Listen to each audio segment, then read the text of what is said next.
Hi, good morning. Saturday, rest from work.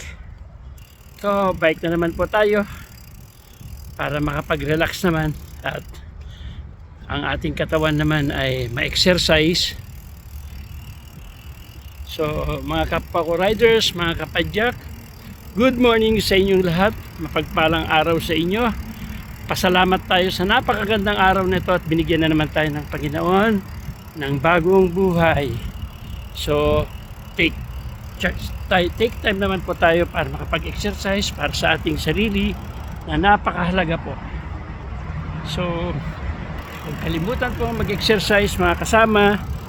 Yan, find time, enjoy life, time to relax po. Ang pagbabike po natin napakahalaga.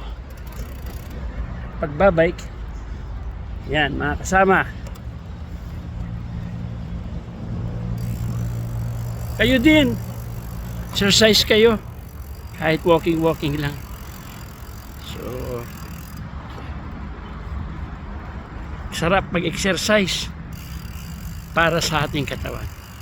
Muli, magandang umaga sa inyong lahat. Mapagpalang araw po sa inyo. Sana protektahan kayo ng ating mahal na Panginoon sa ating mga gawain sa araw nito. Magandang umaga uli sa inyong lahat. Bye bye.